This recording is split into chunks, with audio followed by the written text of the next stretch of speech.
I'm Michael Krasny, and I want to welcome you to another episode of Gray Matter with Michael Krasny, a weekly podcast of deep dive interviews with national and international authors, journalists, tech and business experts, artists, scientists, entertainers, and opinion shapers. And you can become a member of this podcast simply by going to graymatter.show. That's gray with an E. And you can stream us live at 11 a.m. Pacific time on Fridays when we include your questions and comments. And we cover a wide range of intellectually engaging and timely topics, stimulating and distinguished by high level content and technical excellence. And those of you who are listening to us now, if you have a question that you want to bring to the fore or a comment, please feel free to do so. In today's episode of Gray Matter with Michael Krasny, we meet University of Wisconsin sociologist Jessica Calarco. She's best known for her research on inequities in education and family life. She's a graduate of Brown with a PhD from the University of Pennsylvania and is author of several books, including Negotiating Opportunities, a field guide to grad school, and quantitative literacy, and she has received awards for both her writing and her teaching. Her writing has appeared in a number of publications, including the New York Times, the Washington Post, the Atlantic, Inside Higher Ed, Newsweek, and Fortune. And we welcome Jessica Calarco to Gray Matter with Michael Krasny. Delighted to have you with us. Thank you so much for having me.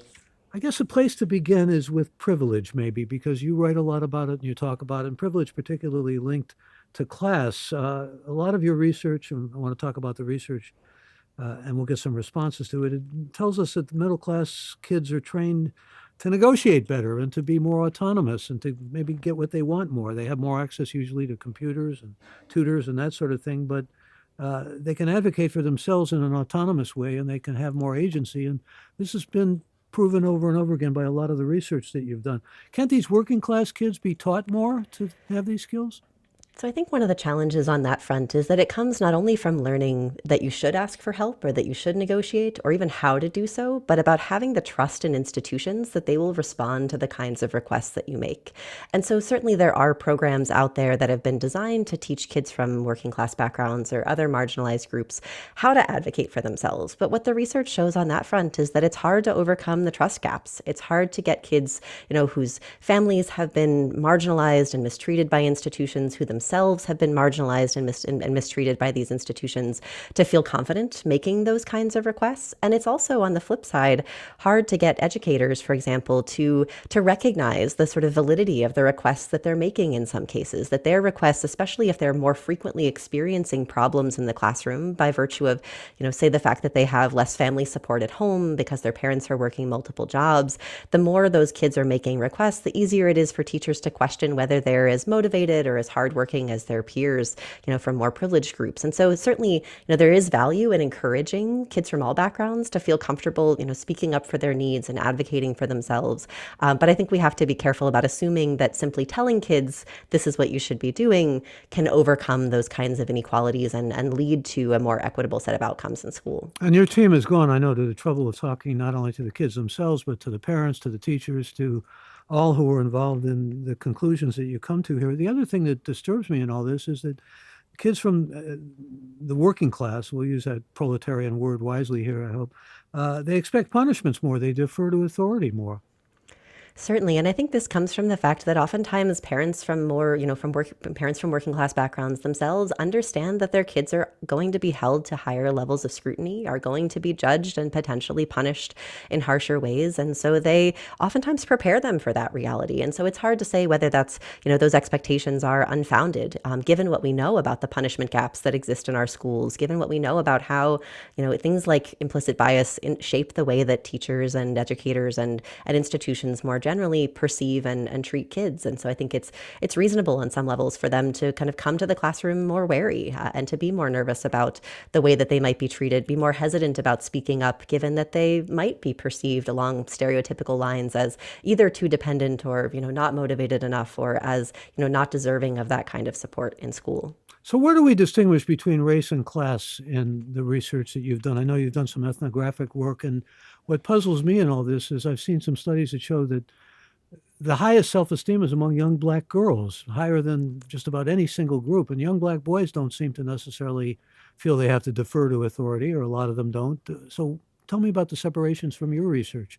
I mean, I think certainly race and class, by virtue of the way that our society is segregated and by virtue of the long history of racial oppression in this country, we have deep disparities class-wise along racial lines. And certainly what the research shows on that front is that kids from racially marginalized groups are often kind of doubly disadvantaged if they're also in low-income positions or from working class backgrounds. And certainly that can, in some cases, especially if kids are what the research shows is that actually at the elementary level, kids from all racial backgrounds are eagerly motivated when it comes to school, want to succeed, want to do well.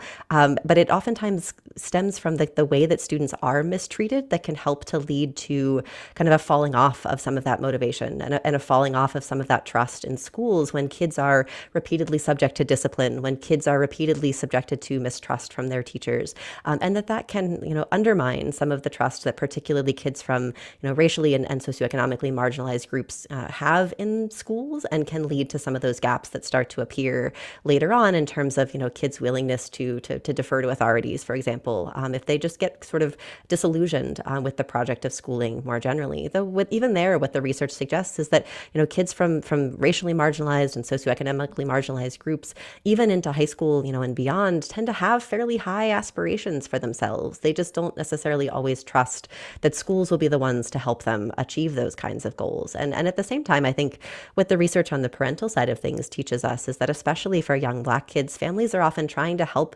counter some of the mistreatment that they might face in institutions in terms of not only preparing them for the possibility of bias, but also helping to instill a source of pride and joy in their identities and to recognize the unique kind of strengths and skills and contributions that they can bring to the classroom and to remember that regardless of how they're treated in school. Uh, you've done an extensive amount of research, and you certainly distinguish yourself in your field. I've always sort of wondered, though, how the subjective fits into this kind of research as opposed to the scientific. And they don't necessarily have to be mutually exclusive, but you're always interpreting data, and you're interpreting data on the basis of interviews. And it's pretty pluralistic sometimes in terms of these families and the kind of cultural backgrounds they have, despite what their race or class might be. So where does sociology become more than a soft science? And where does it become sound with all those hundreds of papers that are out there, thousands of papers that are out there, and some of them clearly not so sound? Sure. I mean, I think this is a place where research works not in isolation, but as a collective, in the sense that certainly quantitative studies, survey-based research or experimental research can tell us about associations, can tell us about, how common is it for one group of students to ask for help versus another, or, what is the level of motivation among one group of students versus another. But it can't really tell us the why. It can't tell us where those differences come from. And it also can't tell us, what those differences mean for the students who experience them or for the people who experience them on the ground. And that's where qualitative research, the kind of research that I typically do, helps to fill in the gaps around quantitative research. It helps to identify, what are the mechanisms driving these kinds of patterns that we see in larger scale quantitative studies? Or, what are the implications? What is it like for someone to be living in these kinds of circumstances? And helps to make sense of if it had, if we see an association between a particular set of experiences and a particular set of outcomes in life, what is leading to those outcomes? Why is it that, the punishment gap in schools contributes to later life inequalities in income, for example, and trying to get into students' heads and into students' lives and understand, what is it like for them to be in these classrooms? And certainly the idea with qualitative research is rarely to generalize to a population as a whole, but rather to identify a range of possible mechanisms that can help to explain these larger patterns and help to identify the meanings, at least the range of possible meanings that can go with those kinds of experiences too. Well, then when you find those inequities, it raises serious political questions. I'm going to actually use a couple of examples that have come to the surface just recently and get your response to them. Here in California, they have a Senate which just passed a bill which allows for 150 up to $150,000 loan for immigrant families, undocumented immigrant families, to buy homes. You can imagine how controversial this is, and this is because California is, to a great extent, of course, a blue state and has domination of Democrats. And this is not to be partisan; it's just a fact. And the governor has pretty much spearheaded this, Governor Newsom. And now you have Donald Trump, former president of the United States, saying IVF should be available to anyone, should be, in fact, paid for. I don't know if Mexico is going to pay for it or who's going to pay for it. But in other words, it should be mandatory that insurance companies pay for it or somebody pays for it, again, to break through against inequities. And that question looms in both those examples in my mind, just as a citizen, of what do we do and where do we stop and where are the boundaries in terms of what we need to do? I mean, I think those are, hard questions to answer. But one thing that I would keep in mind is that particularly when it comes to, I mean, I think that the first question that you raised was around immigration. And I think we have to raise the question of, what are immigrants contributing to our society in terms of oftentimes holding jobs that others in our society are less than willing to take, particularly when it comes to undocumented immigrants are often doing jobs that are deeply necessary in, the food industry, in the construction industry, in the agricultural industries. These are places where people are contributing real value to the economy, and yet oftentimes we're not taking care of them with the kinds of policies that we have in place. And so it seems, I mean, it seems on the one hand kind of deeply unfair to be asking from people and taking from people in terms of their labor without giving them the kinds of protections that we might to other workers who, have the privilege to be more picky about the kinds of jobs that they take in our economy. But of course, those who are, let's say, in the example I gave here in California, those who want to buy a home and want to save the money to enable them to have a down payment for a home feel there's an inequity where they're concerned. It's the same kind of inequity, I suppose, that many people feel when they're when student loans are forgiven and they had to pay off their student loans. I mean, inequities within inequities. This is And I think labyrinthine, I realize, but it's something that kind of haunts me and cerebrally affects me in different ways. I mean, I think this is a place where we can challenge the notion. Many of our policies in the US today are built on the notion that people should prove that they are deserving. Prove that they are deserving not only of, the highest paying jobs, but even of a life with dignity. And certainly, I think there are other countries that have built social safety nets, that have built social policies that allow all people within their borders to live with dignity, to have access to opportunities, and to have the sort of time and energy, not only to participate in the economy, but also to care for themselves and care for their families and to participate in those kinds of relationships. And I think this is a place where we can push back against some of our sort of historical policy assumptions around, what does it take to be deserving of a roof over your head, deserving of enough food to eat, deserving of access to a high quality education. And certainly that means that there may be opportunities given to younger people in society that, older people didn't have. But I think we can also think about how there are plenty of things that older people had access to that younger generations don't. So for example, with a college education, with the higher levels of federal and state funding that were available for public education, up through the 1950s, 60s, 70s, even into the 80s, it was relatively affordable to go to a public institution and get a degree for, $50 a semester, $100 a semester, and even accounting for inflation, those numbers are nowhere near what we're seeing today. And in part because of declining public investments in higher education, the costs of public education, the costs of higher education have skyrocketed. And also because we recognize that students need more support to succeed in college, especially if they're from groups that are historically underrepresented in higher ed. And so this is a place where I think we can recognize that even if it's not a sort of tit for tat model, even if it's that different generations experience different levels of support that look somewhat different, that we can still recognize the value of investing in the future and the value of ensuring that people are able to finish school and go on to lives where they can be deeply productive without being saddled with, huge levels of debts. For my new book, Holding It Together, I followed these 250 families with young children through the first couple years of their children's lives.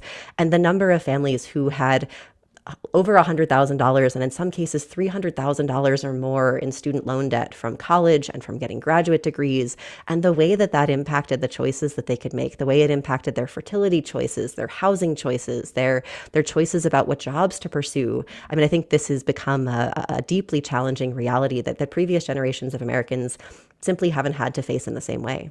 Well, you've been bringing some challenges, I should say, to the whole idea of, well, we don't have a social net, as you've suggested, but also the idea that seems to counter to that, that everything can be DIY, do it yourself. And this is a meritocracy and somehow operates as a meritocracy. And of course, a lot of that is just illusory.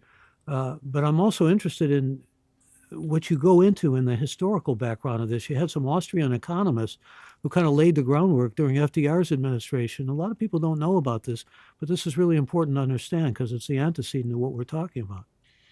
Yeah, and so essentially, in the wake of the Great Depression, in the wake of FDR's New Deal, businesses and wealthy people in the U.S. decided that they didn't want to pay for the kinds of programs that were being put in place to help lift Americans out of a deeply difficult time in our history. And so they started looking for ways to persuade Americans that we didn't need these kinds of investments and that we didn't especially need the kinds of high taxes on, businesses and wealthy people to be able to afford those kinds of policies that other countries were also starting to put in place at the time. And what they found was a group of Austrian economists who were developing neoliberal theory, which is essentially the idea that people and societies are actually better off without investments in strong kind of welfare state or social safety net types of policies, because in the absence of those kinds of policies, the theory goes at least, people will make better choices to keep themselves safe from risk rather than relying on the government to keep them safe from risk instead. Now, this idea has been thoroughly debunked in the sense that this is not how people respond to risk. Putting people in risky situations doesn't lead them to make better choices. But it's a sticky idea, in part because it allows us to believe that, if we just make good choices, we will have the kinds of outcomes in life that we want. And so, those Austrian or those big businesses and wealthy people that were sort of a part of this National Association of Manufacturers who found these Austrian economists, at the same time, they wanted to popularize these ideas. And so they imported a group of these economists and installed them at high-profile universities across the U.S., where they went on to train the next generation of economists and business leaders, Well, people they like Milton succeeded. Friedman. I mean, think And they Milton did. Friedman, Ronald Reagan. Exactly. Yeah, and certainly, and then laid the groundwork not only for the generations of policy that have followed, the deep ratcheting down of things like tax rates on wealthy people and corporations, but also things like massive propaganda campaigns, things like General Electric Theater, which was hosted by Ronald Reagan and which helped to popularize this idea that people don't need a safety net, that they don't need the government, that if everyone just, pulls themselves up by their own bootstraps, that they'll be able to get ahead. Well, in fact, I saw some action on what used to be called Twitter, and now, of course, it's called X, where people were saying, you were saying it was almost as if these people were gaslighted or gaslit, but they were saying, people have choices. And of course, to a great extent, they're right. Somebody can choose not to have a child, for example, even though we like to think that there should be a safety net for those who do. Somebody can choose not to necessarily expend a great deal of revenue when it comes to things that don't necessarily meet their budget or meet the kind of income they're bringing. So where does sort of the whole element of existential choice come into this, as far as you're concerned? I mean, I think certainly choices do matter, but we have to recognize that that correlation is not causation, in the sense that, yes, the people who are able to make quote unquote good choices, things like delaying parenthood or, investing in higher education or getting married or, getting a high paying job, that those things are associated with better outcomes in life, but they don't guarantee protections, in the sense that, yes, you may make all those choices, but things can go wrong in your life that can still lead to difficulties and even into poverty and precarity and hardship. And on the flip side of things, those quote unquote good choices are also much easier to make if you are someone who is coming from a background of privilege, and if you're coming from an environment where you are supported in making those kinds of choices for your life. And so I talk in Holding It Together about a number of cases of women whose lives illustrate very clearly the limits of good choices. That even if you're trying to make all the right choices, there's a mom, for example, that I interview for the book, who actually never wanted to be a mom herself, in part because she'd grown up in a very difficult life circumstance. I call her Brooke in the book, and she had parents who were in a very volatile relationship and never wanted to be a parent herself, but unfortunately, and like many young women, ended up becoming unintentionally pregnant in college, and she initially planned to get an abortion, but her parents, who are conservative evangelical Christians, ultimately talked her out of it. And she was in a position where she was dependent on them for help paying for college and didn't necessarily feel like she had a lot of choice about whether she could say no in that moment, to her parents, and ultimately decided to go through with it. But then once the baby was born, they figured out that they couldn't afford to pay for both college and childcare. And Brooke also didn't trust her parents to watch her son for her at night so that she could take night classes. And so she ended up not only dropping out of college, college, but, in a sort of rift with her parents, moving into a domestic, into a women's shelter, and then also moving herself onto welfare, and where she ultimately, because of the rules that we have in place for welfare, had to take whatever paid job she could find. And at first, that meant a minimum wage part-time job in retail. And even though when she found a full-time job, it was still a low-paying job as a childcare worker. And that job, she liked that job, but it still only paid, just above minimum wage. And even when she got promoted to assistant director of the center, she was still only making $25,000 a year. And so this was just simply, but this was the best job that was available to her as a single mom, raising a son on her own, without a college education, that she'd been pushed out of because she'd been pushed into motherhood when she wasn't ready. And so this, to me, is one of the illustrations that even when people try to make the quote unquote right choices, that they're often pushed into circumstances and have limited access to support and limited options available to them in ways that, she wants to go back to college, but she simply hasn't been able to find a way to make it work. She doesn't have the money, to pay for tuition. She can't figure out a way to pay for childcare, for evening care for her kids. And so I think that's a place where, this choice model, yes, choices matter, but they're not enough on their own. And certainly I think we can't blame people for the choices that they make if they're in circumstances where the choices they have are limited in the first place. Well, you bring some pretty hard cases to our attention, very poignant. In fact, a woman you call Akari, who I think from Indiana, when you were in Indiana, actually 3 children and became a widow, and suddenly her whole life was fated by the fact that her husband died and her whole income changed and so forth. I mean, there's so many cases like that. But there are, of course, independent cases where people have choices and they make the wrong choices, or they shouldn't have kids and they do, or those kinds of things. But we can maybe let things open here because we're hearing from a lot of people, and I want to get to as many questions as we can. We're talking, if you just joined us, with Jessica Calarco, who is a sociologist and author, and is with us from Wisconsin today. Question start out in Eureka, California, from Paul, who says, since you write so much about education, we're getting some questions sort of in the realm of education. He wants to know, how can technology help level the field in education?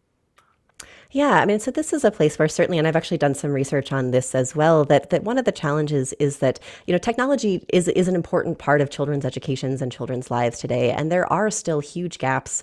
It's easy to think that, today's young people are the tech generation, that they're growing up, with these, tech savvy lives. But that's actually not the case universally, that there are still large gaps in terms of who is able to access technologies, who has access even to high-speed internet at home is not a given for many young people, particularly in rural communities and particularly in lower income communities in the US. And so that's a place where investments in things like public Wi-Fi or in, affordable programs to make high-speed internet accessible to families is very important. And even for college students, there in some of the research that I've done, students from low-income backgrounds and students from racially marginalized groups may have technology that they bring to campus with them, but it's often lower quality technology that breaks down more often, that they end up having more problems with, and they often don't have the money to replace if things break or get lost or stolen or other things happen. And so this becomes a huge challenge, and that the students who struggle more with access to reliable technologies end up having lower grades, end up having more stress in school.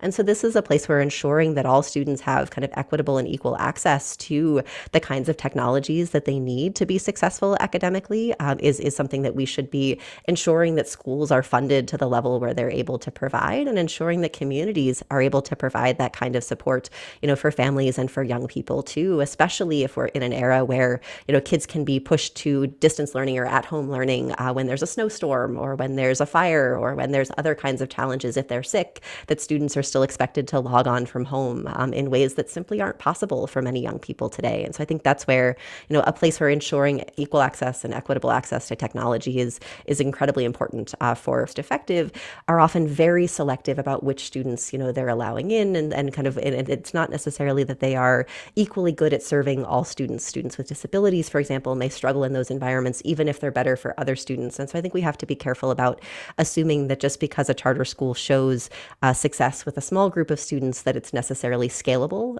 to input those kinds of, those kinds of policies or those kinds of programs more universally. Certainly there are some great examples that we can learn from, but we have to be careful about, the loss of trust that can come with pushing those models, and also, the fact that that certainly hasn't been the case across the board. And here's Frank. I don't mention last names, but he has one that's famous from my hometown, Cleveland, and he's in Austin, Texas. wants to know if you can discuss the concept of the hidden curriculum in schools. How does it influence students' academic and social development? Well, what's meant by the hidden curriculum, first of all? Yeah, so the hidden curriculum, I mean, this term has been used in a couple of different ways, but when I use it in my own research, I'm primarily talking about the idea that there are things that schools expect students to know and that students need to know in order to be successful, both academically and often in life more generally, that aren't explicitly taught. And some of my writing around on this is around sort of succeeding in graduate school, and that there's kind of a hidden curriculum even for students who make it all the way to master's or PhD programs, things that they're just expected to know about how to navigate academia, how publishing works, how to find a good advisor, things that we don't typically teach students as part of the curriculum, but that ultimately matter a great deal for their success in graduate school and in the kinds of careers they might pursue after getting a master's or a PhD.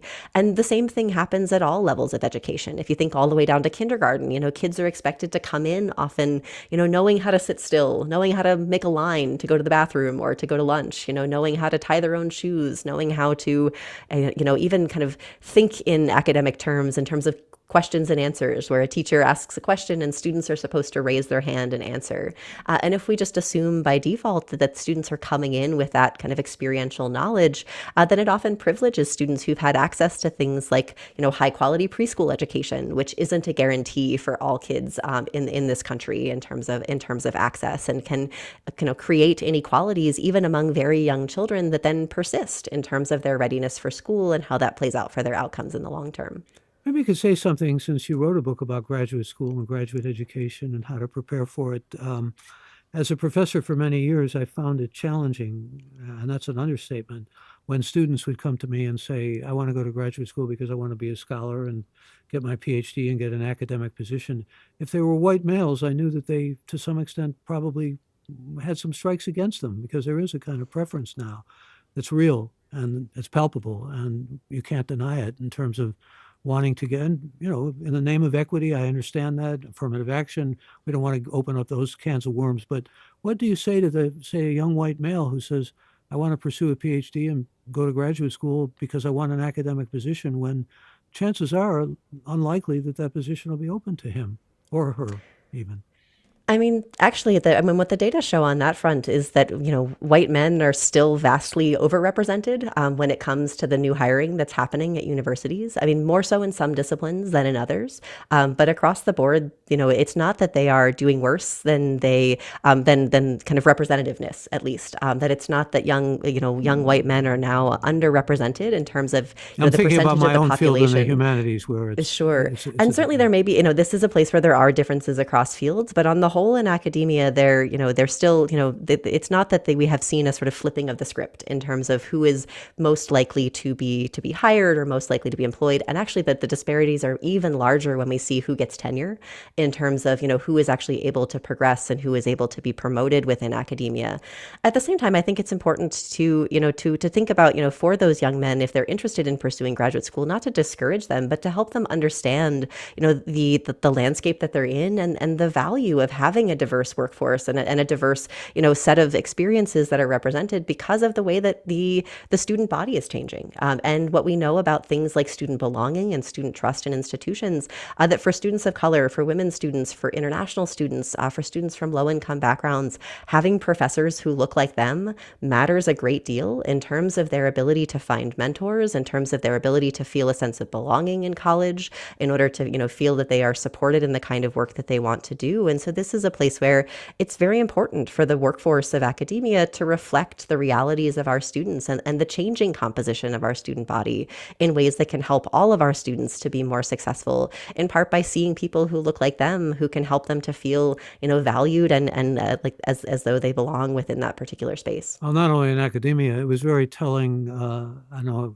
some people may have seen the presentation, the interview with Waltz and Harris, where they showed that picture of Kamala Harris's great niece looking at her and just staring at her with the pigtails. And I mean, it spoke volumes about exactly what you're describing here. What about patriarchy and all this? I mean, you write about it and you bring attention to it, and make us aware of the fact that there are perks that go with patriarchy, particularly, and there's a kind of a Mars Venus mythic dichotomy.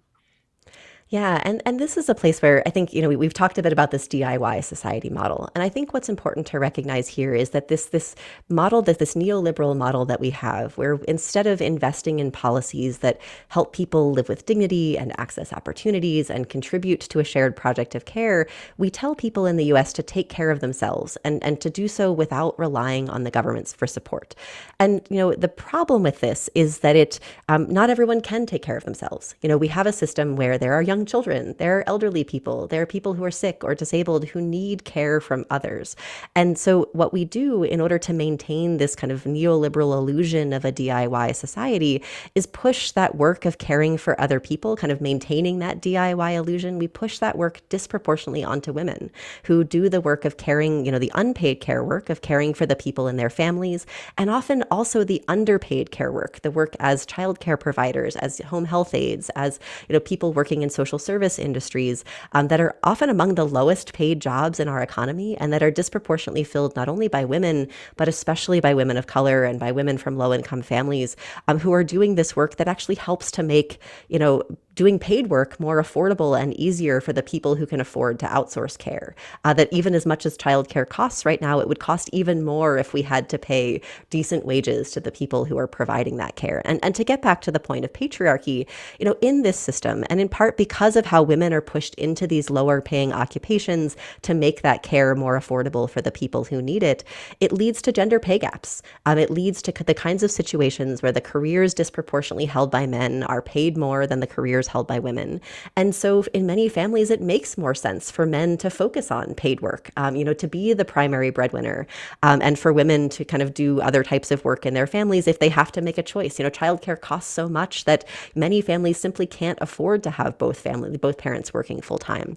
But the problem is that the men in those families, the men who are in a position to feel pressured, to provide as much as they can economically for their families, don't want to feel bad about themselves, don't want to feel like bad guys if they are asking the women around them, if they're sort of pushing that care work onto their wives, onto their girlfriends, onto their mothers. If you're talking about young men taking their laundry home to mom, for example, they don't want to feel bad about doing that, in part because it allows them to get ahead in their careers, which is what our economy demands. And so the problem there is that, unfortunately, this kind of sexist mythology, what I talk about in my book is as the myth of Mars and Venus, but is sort of classic, patriarchal thinking or sexist or misogynistic thinking, is that, well, this is just, women are just naturally better suited for caregiving, and women are just naturally happier in these kinds of caregiving roles. And so in order to not see themselves as bad guys, in order to feel like they're not exploiting the women around them, it becomes... At the same time, we've been through a feminist revolution. Things have changed enormously. I mean, certainly I think we've seen progress for women on some fronts, but less so on others, in the sense that, yes, women are now going to college at much higher rates than they were before.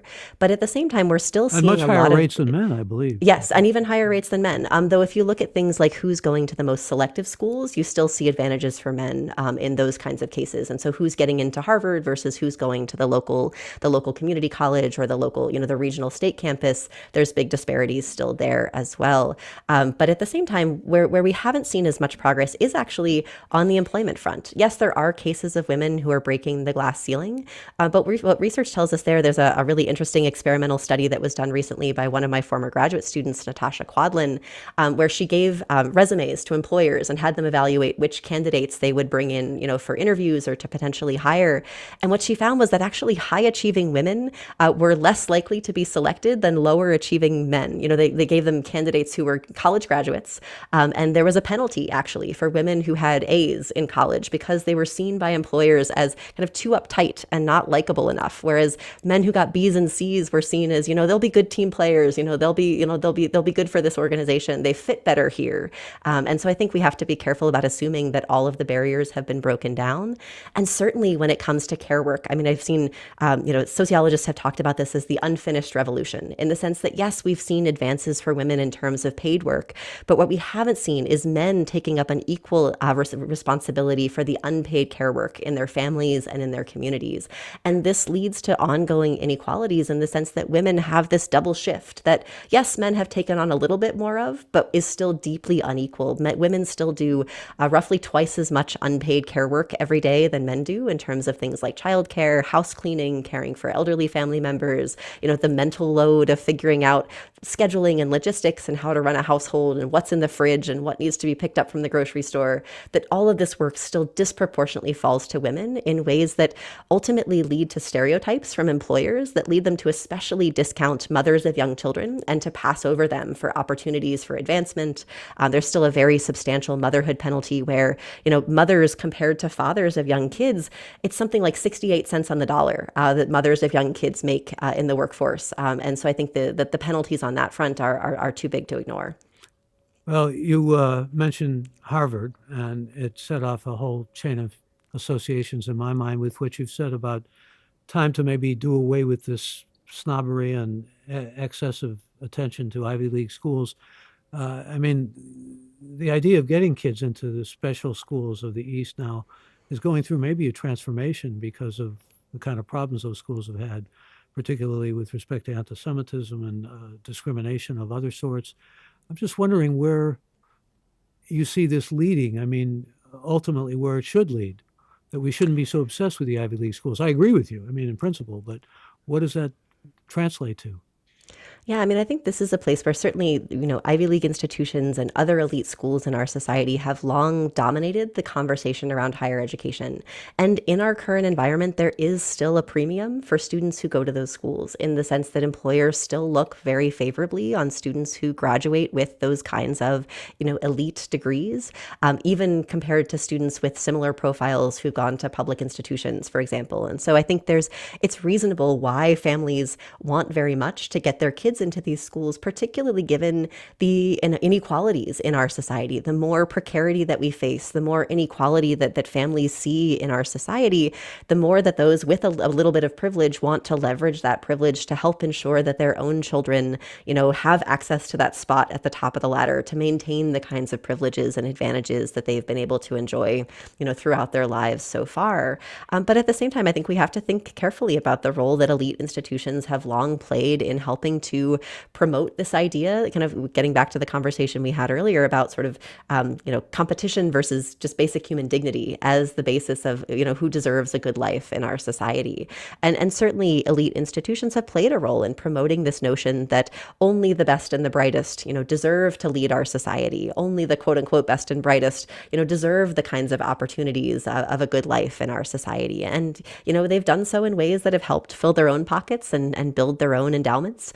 But that haven't necessarily helped to reduce inequalities in society as a whole. And certainly they are making, some inroads on that front in terms of making, substantial scholarships and student aid available to students from lower income backgrounds. But it's only a drop in the bucket compared to the huge number of students that are going to college today. And that really, I think what we need is... I'm sorry to interrupt you, but the legacies are still disproportionately overrepresented. Yes.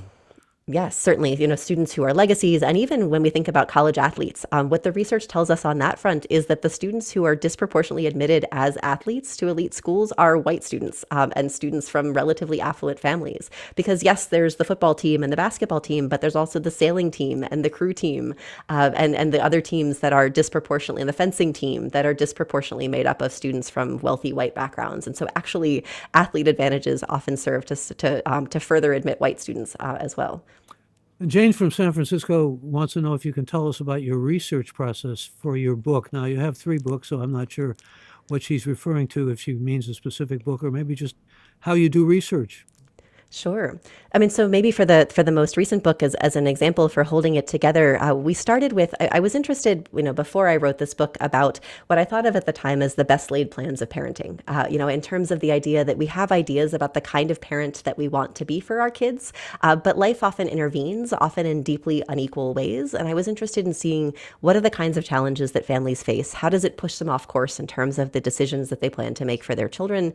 And how do they navigate in the process of those potential setbacks? impacts. And so I started with a team of graduate and undergraduate students recruiting 250 pregnant women from prenatal clinics around Indiana.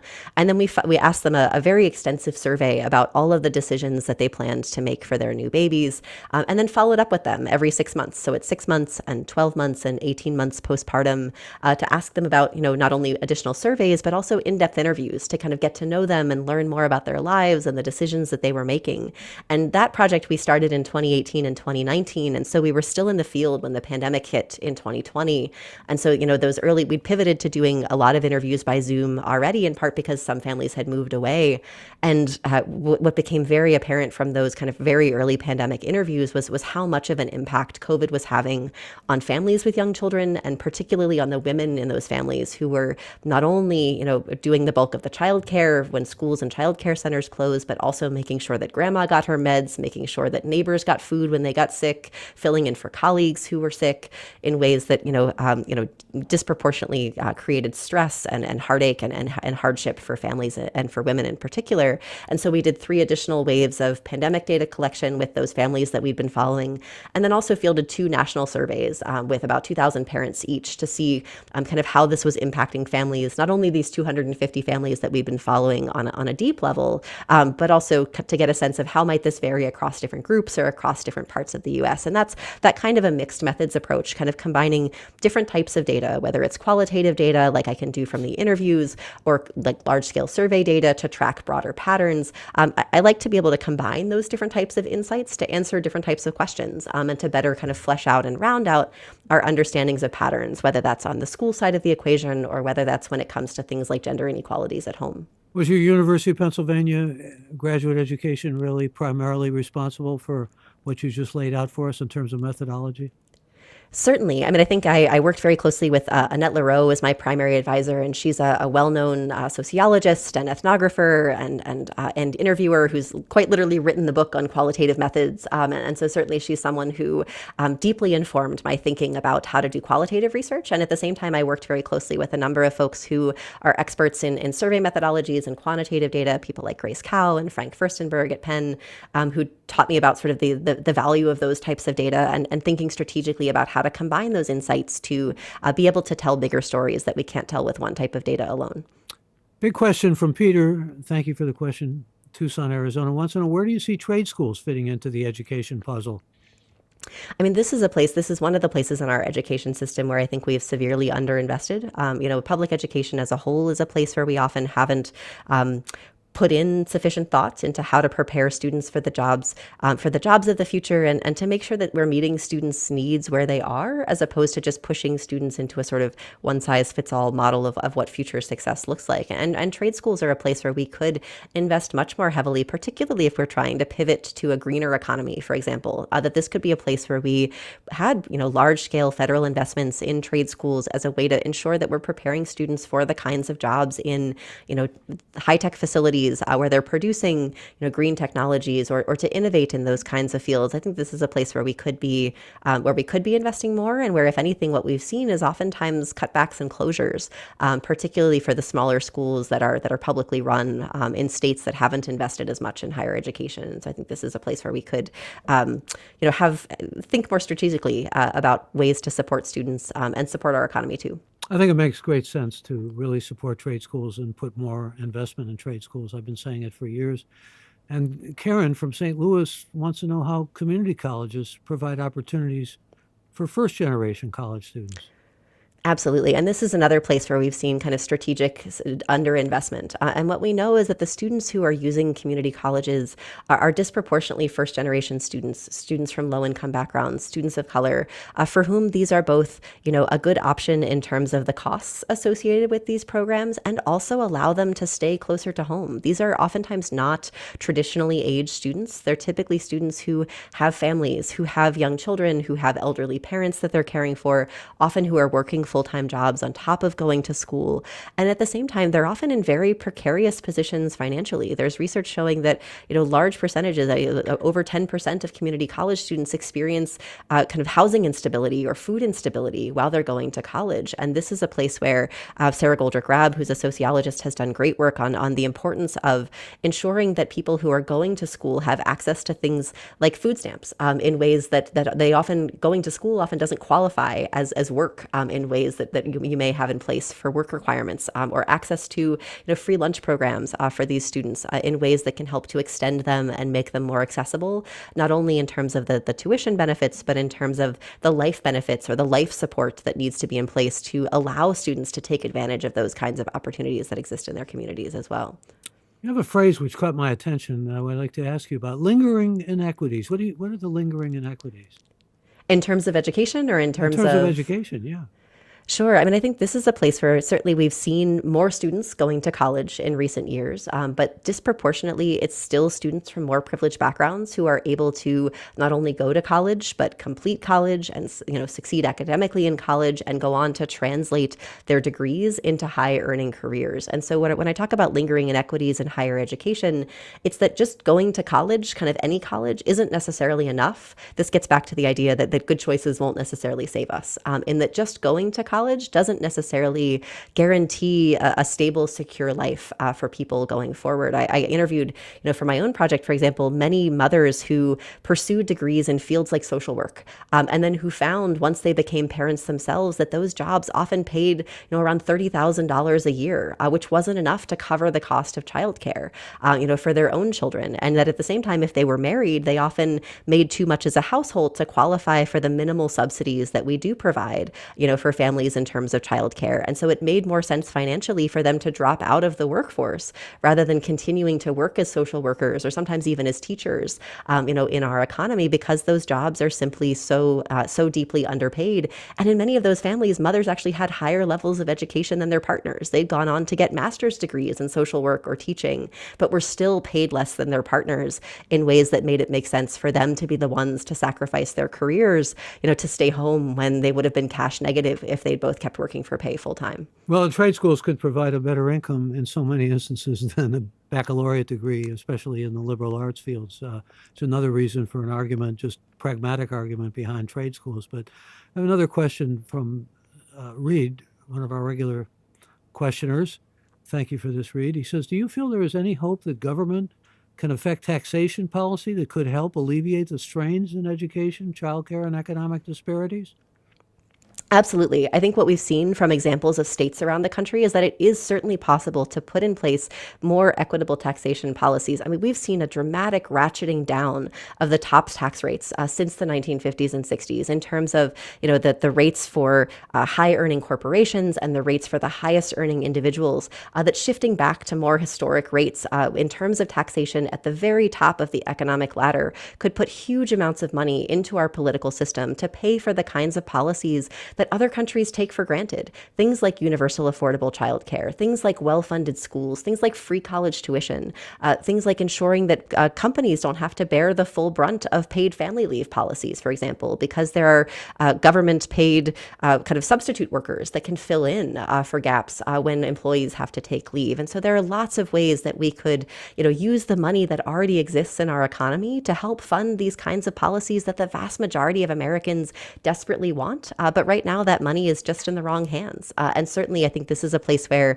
getting back to that sort of neoliberal thinking that we were talking about before, a tax on government, a tax on taxation coming out of people like Milton Friedman and Ronald Reagan have made Americans afraid of taxes in ways that they often shouldn't be, because of how taxation, when structured the right way, can actually help to benefit the vast majority of Americans while simply taking away just a little bit from the people at the top to redistribute it in ways that can help to leave us better, all better off in the end. You see these startling numbers. I've seen them, and you've probably seen them, and many of our listeners have probably seen them about just the small percentage in taxation that could be taken from Elon Musk's income or Jeff Bezos's income or Warren Buffett's or any of those people who are way out on the top, and they'd still be worth billions and billions of dollars. I mean, it's a bit appalling, really, when you think about it. Doesn't mean you have to be, Bernie Sanders type of neo-socialist or anything like that. It's just a reality of people, they get the tax breaks rather than get the taxation. I mean, Buffett has pointed out, for example, that secretary who work for him pays more taxes than he does, and he finds that appalling. Exactly. And this is, a function of the fact that we have for decades allowed billionaires and big corporations to leverage their wealth to influence politics in ways that carve out those loopholes and give them the opportunity to save as much of their own money as possible while forcing taxes onto people below them on the ladder in ways that, and while also selling this myth that taxes are, bad for Americans, at the same time that they are skirting those policies and skirting that taxation, and even, pushing their money offshore in ways that can help protect it as well. And so this is a place where I think we have, even small tweaks in our tax structure and in the kinds of policies that we have in place could dramatically reshape the resources that we have available to provide the kinds of programs that we need. But even your Austrian economists, or those who subscribe to their thinking and ideology, could not have imagined something like Citizens United, where corporations become individuals. And that's what we see. Exactly. Yeah, and I think that is a key example of the way that wealth has been leveraged to influence policy in our society. And we saw it play out with Build Back Better in the sense that we came incredibly close to passing the American Families Plan, which included things like guaranteed paid leave, higher federal minimum wage laws, universal child care. And ultimately, the votes against it from, not only the Republican side of the equation, but also folks like Joe Manchin and Kirsten Sinema, they were paid for by the same big donors who funded Donald Trump's campaign. And even though it nominally Sinema and Manchin were Democrats at the time, the money flowing into their pockets was coming from the Republican side of the equation in ways that persuaded them to vote against those policies and ultimately killed our shot at having those policies in the shorter term. That we could be in a very, very different situation right now, if not for Citizens United, if not for the way that we allow corporate money and big kind of and big donor money into politics in ways that can dramatically swing outcomes and push us away from the policies that the vast majority of us want. This is a thorny question, but I'm going to ask it anyway. What do you say to those who say we live in a capitalist system, and if we want capitalism, we have to accept inequities? That's the nature of capitalism. I think there's a difference between capitalism and profit-focused capitalism in the sense that what we have now is a market capitalistic system where really it's not just about, capitalism is selling your labor for wages. That is capitalism at its core. But the capitalism that we practice now is not just selling your labor for wages, but selling your labor for wages at rates that are so low that it leaves huge amounts of profits left over to go into the pockets of the shareholders who, own corporations, and also into the pockets of the people who own stocks in corporations. And we have built our whole kind of system around banking on the continued future growth of our economic system in ways that are kind of go well beyond what most people think of when they think of just basic capitalism. And it's really that constant pursuit of ever growing profits that, if we think about things like the 401k programs, those are, we're betting our retirement on the assumption that companies will continue to grow, which means that they need to kind of keep further exploiting their workers, paying them less and less and less relative to the actual value that they're contributing, or cheapening products, making them kind of worse and worse and worse quality, or charging more and more and more for those products, as we've seen, over the last couple of years, to keep growing their profits in ways that will keep stock prices rising, in ways that will, allow the actual, not all of us who have stocks to be able to maybe have a shot at a good retirement someday. And so this kind of a system, I think it's this sort of perversion of capitalism where we're trying to pursue not just the exchange of labor for wages, but trying to fill the pockets of shareholders with as much money as possible. That is what's really complicating and arguably ruining our society in terms of our chances of being able to have the kind of universal dignity that we really need. Isn't that why we have unions? A lot of the big reason behind the union movement and why it's established and why it's so important in this country? Absolutely. I mean, Marx never would have imagined the power that unions have, never would have conceived of it. And certainly unions do play an essential role in helping to push back against the power of corporations and the power of their shareholders. But what we've seen in recent decades, with the exception, we've seen a kind of slight shift back in the other direction in the past couple of years with big union wins. But historically, since the 1950s and 60s, we've seen a dramatic ratcheting down of the kind of percentage of Americans who are part of labor unions, driven in part by the same kind of Reagan-era rhetoric and kind of Milton Friedman-esque rhetoric that helped to persuade people that unions were bad bad, that they were responsible for, driving up costs in ways that really it's profit seeking that drives up costs, and not oftentimes labor or wages that is actually affecting the kinds of prices, at least primarily, that we end up paying. And so it's a lot of fear mongering around unions that has driven workers to be more skeptical of unions, and certainly allowed policies to be put in place in many states across the country that limit union organizing and that limit union bargaining in ways that have research has shown dramatically impacted the share of wealth that goes to workers, and made it much easier to see these huge disparities between worker pay and CEO pay or executive pay that we see in corporations today. Can you give us some wisdom on how you decide where to put the priorities? I mean, when you think of inequities, think of education, think of healthcare, think of, you know, economic inequities, obviously, but also social inequities, racial inequities. I mean, the list just goes on and on, almost ad infinitum. Where to place the greatest emphasis or necessity? I mean, I think I like to think about changes to policies. There's lots of different ways to proceed. But in terms of the policies that we need, I think there's three core things that we need to pursue as we're thinking about better policies to put in place. And that's first, that we want to ensure that all people are able to live lives with dignity, that they have their basic needs met in terms of things like affordable housing, access to, healthy food, access to clean water, that these kinds of, access to elder care when you're not able to care for yourself anymore, that these kinds of access to healthcare to keep yourself safe and healthy, that this is about a basic level of dignity for all people. The next step then is to think about access to opportunities and ensuring that all people are able to think about moving beyond their current circumstances through things like access to, a free college education, for example, or access to even childcare for your own children so that you can pursue a paid job in ways that you might not be able to if you didn't have access to that kind of care. And then the third piece is about ensuring that people have the time and energy to contribute to a shared project of care. And this is where things like paid family leave come in to make sure that parents have the time to care for their new babies and recover from childbirth. And then also, in addition to that, things like paid vacation time or limits on paid work hours. Places like France have seen tremendous success in limiting the number of paid work hours that the vast majority of workers work, ensuring access to things like paid vacation time.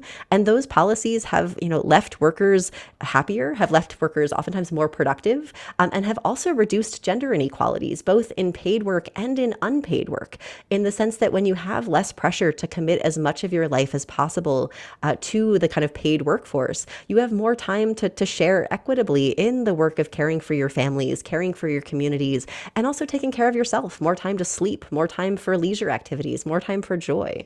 And so I think these kinds of sets of policies are the ways that we can, starting with dignity, moving to opportunities, and then thinking about an equitable sharing of care and a pushback against the sort of demands that paid work often makes on us in our economy. That's the kind of policy environment that I'd hope that we aim for moving forward. And a safety net. I mean, we looked at the Scandinavian countries again with, I think, a great deal of earnestness and possibility, even though we're such a huge, larger, heterogeneous population. But nevertheless, they seem to get it right a lot of the time. And what's next for you? What are you doing now? Yeah, I mean, I think certainly I have a lot of data left over from the project that went into this new book, holding it together. And I think one of the things that I've been particularly interested in coming out of this project is the role that evangelical Christianity is playing in shaping some of the patterns and some of the pushback that we're seeing around the social safety net, and trying to better understand the pressures that families face when they are kind of intensively religiously committed, the way that that shapes family decision making, the way that that shapes kind of relationship decision making within couples, and the role that it shapes or the role that it plays in shaping people's trust in society as a whole. So I think that's probably where I'm headed with some of my next projects. Well, we wish you the best. And let me, before I say goodbye to you, thank all who joined us for this live episode of Gray Matter with Michael Krasny, which you can listen to live every Friday, 11 a.m. Pacific time. We may change that to Saturday, but in fact, I'd like some feedback from you, those of you who would prefer Saturdays. But you can also listen to us on Apple, Spotify, on our website at graymatter.show. And if you haven't yet become a member of the podcast, I invite you to join by going to our website at graymatter.show, where you can find previous episodes of Gray Matter with Michael Krasny. And again, that's Gray with an E. I also invite you to mail any reactions, suggestions you might have to me at mkrasny@graymatter.show. That's Krasny. My thanks to our Gray Matter with Michael Krasny team, Alex, Shannon, Chad, Kevin, Cullen, Jeff, Colleen, and Tanya, and a special thanks to our guest, Jessica Calarco. Thank you, Jessica. Thank you so much for having me. I'm Michael Krasny.